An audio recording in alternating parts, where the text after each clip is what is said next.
come in the form of a single idea, or it may come as a complete plan or a purpose.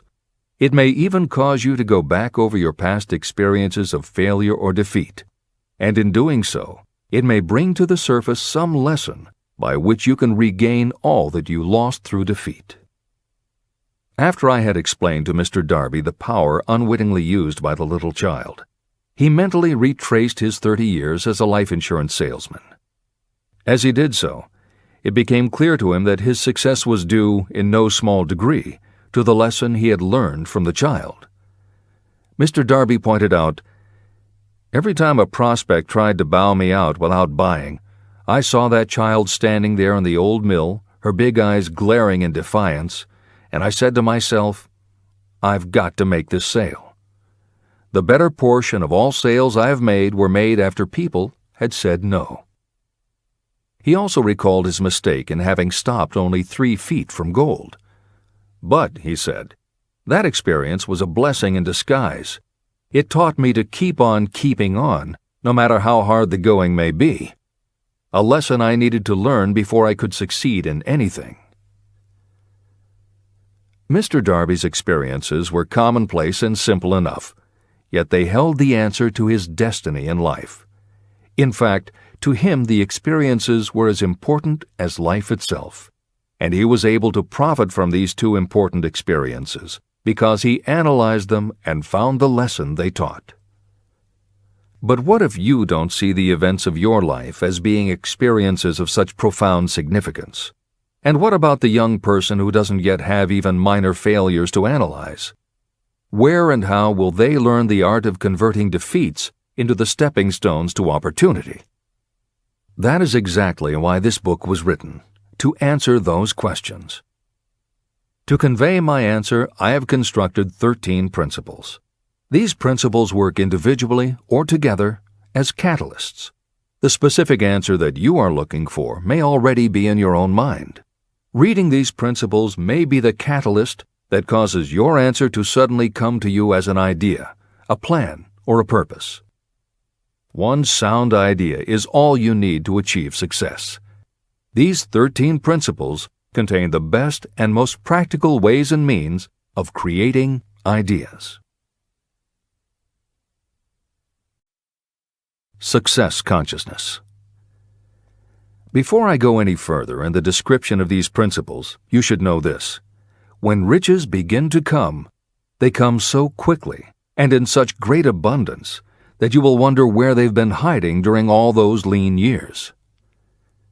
This is an astounding statement, especially when you take into consideration the popular belief that riches come only to those who work hard and long. When you begin to think and grow rich, you will observe that riches begin with a state of mind, with definiteness of purpose, with little or no hard work. What you need to know now is how to acquire the state of mind that will attract riches.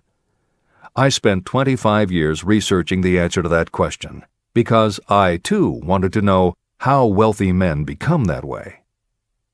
What you will learn is that as soon as you master the principles of this philosophy and begin to apply those principles, your financial status will begin to improve.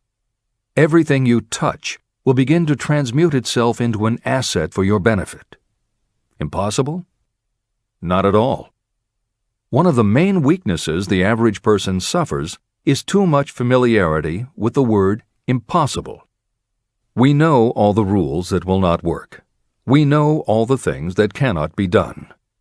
This book was written for those who seek the rules that have made others successful and are willing to stake everything on those rules. Success comes to those who become success conscious. Failure comes to those who allow themselves to become failure conscious. The object of this book is to help you learn the art of changing your mind from failure consciousness to success consciousness. Another weakness is the habit of measuring everything and everyone by your own impressions and beliefs. Some of you reading this will have trouble believing that you can think and grow rich because your thought habits have been steeped in poverty, misery, failure, and defeat. This kind of thinking reminds me of the story about the man who came from China to study at the University of Chicago. One day, President Harper met this young man on campus and stopped to chat with him for a few minutes. He asked what had impressed him as being the most noticeable characteristic of the American people. "Why," the student exclaimed, "the unusual shape of your eyes."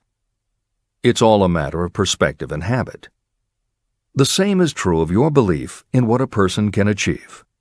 If you have formed the habit of seeing life only from your own perspective, you may make the mistake of believing that your limitations are in fact the proper measure of limitations. The impossible Ford V8 motor. When Henry Ford decided to produce his famous V8 motor, he chose to build an engine with the entire 8 cylinders cast in one block. Ford instructed his engineers to produce a design for the engine. The design was drawn up on paper, but the engineers agreed to a man that it was simply impossible to cast an 8-cylinder engine block in one piece. Ford said, "Produce it anyway." But they replied, "It's impossible." "Go ahead," Ford commanded, "and stay on the job until you succeed, no matter how much time is required." So the engineers went ahead. 6 months went by.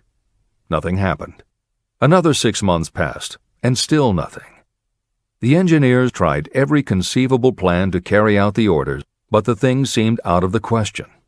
Impossible.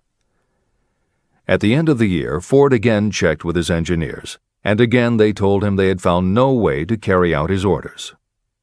"Go right ahead," said Ford. "I want it, and I'll have it." They went ahead.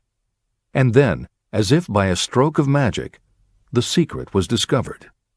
The Ford determination had won once more. Henry Ford was a success because he understood and applied the principles of success. One of these principles is desire, knowing clearly what you want. Remember this Ford story as you continue reading this book. Pick out the lines in which the secrets of his stupendous achievement have been described.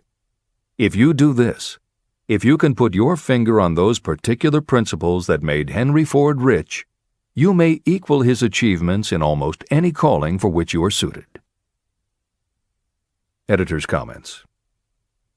To those readers who may interpret Ford's actions as nothing more than obstinacy, the editors would point out that he was employing a technique that has become a common part of strategic planning in many industries, including aerospace, computers, medicine, and the military. When launching large, complicated, long-term projects, the planners often know that at certain points along the way they will need components that simply do not yet exist. The fact that at the beginning there is no way to get from A to B does not deter them. There are many parts of the project they can get started on now, and they just assume that by the time they get to the point where they will need a technology or a device, they will have solved the problem of making it, and they have been proven right time and again. Stated simply, the technique is to clearly know what you want to accomplish, have faith in your ability to do it, and persist until you have accomplished your goal. This is the end of the editor's comments.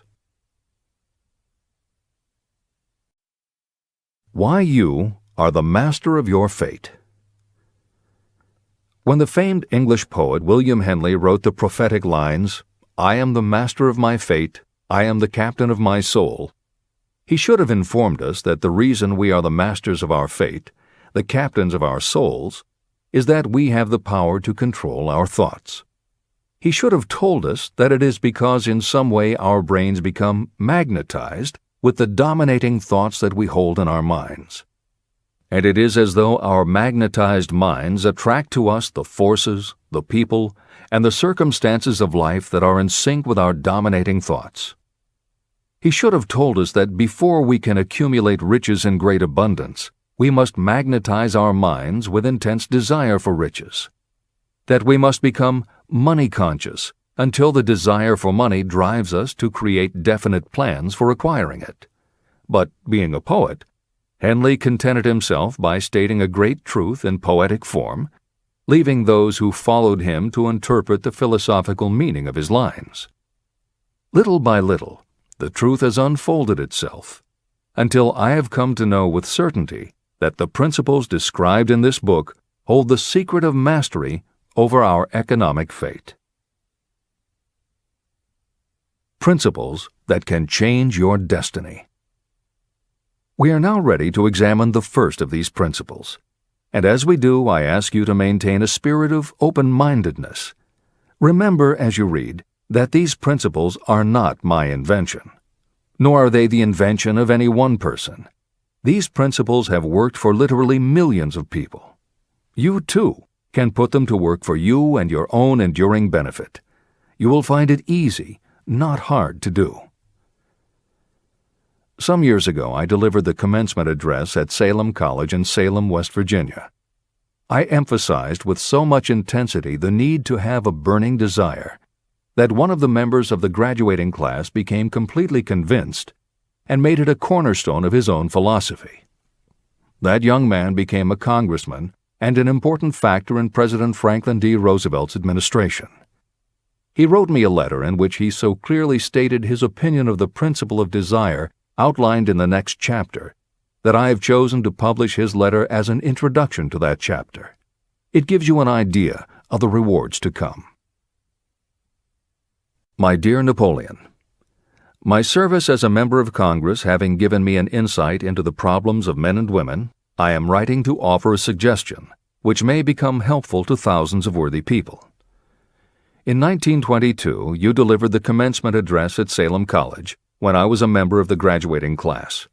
In that address, you planted in my mind an idea which has been responsible for the opportunity I now have to serve the people of my state, and will be responsible in a very large measure for whatever success I may have in the future. I recall, as though it were yesterday, the marvelous description you gave of the method by which Henry Ford, with but little schooling, without a dollar, with no influential friends, rose to great heights. I made up my mind then, even before you had finished your speech, that I would make a place for myself, no matter how many difficulties I had to surmount. Thousands of young people will finish their schooling this year and within the next few years. Every one of them will be seeking just such a message of practical encouragement as the one I received from you. They will want to know where to turn, what to do to get started in life. You can tell them, because you have helped to solve the problems of so many, many people. There are thousands of people in America today who would like to know how they can convert ideas into money. People who must start from scratch without finances and recoup their losses. If anyone can help them, you can. If you publish the book, I would like to own the first copy that comes from the press, personally autographed by you. With best wishes, believe me, cordially yours, Jennings Randolph. Since that time in 1922, I watched Jennings Randolph rise to become one of the nation's leading airline executives, a great inspirational speaker, and a United States Senator from West Virginia. 35 years after I made that speech, it was my pleasure to return to Salem College in 1957 and deliver the baccalaureate sermon. At that time, I received an honorary Doctor of Literature degree from Salem College. Editor's comments. As you begin the next chapter, the editors would like to reinforce the earlier statement that what you are reading is not just a collection of theories out of which you can cherry-pick what you like. The 13 principles of success were proven by the real-life experiences of the long list of famous successful people cited earlier by Napoleon Hill. His techniques are also practiced and endorsed by the contemporary experts and authors whom the editors mentioned, following Hill's list. More than 60 million people have purchased copies of the book that you are now holding in your hands. If this book has proven to be that successful, surely you owe it to yourself to give it every chance to work for you too. Read it. Don't question it. Do it. If you don't, if you think that you know better than Napoleon Hill, if you decide to pick and choose the parts that you will believe or follow, then, if you don't succeed, you will never know if your failure lies with this book or with you. This is the end of the editor's comments.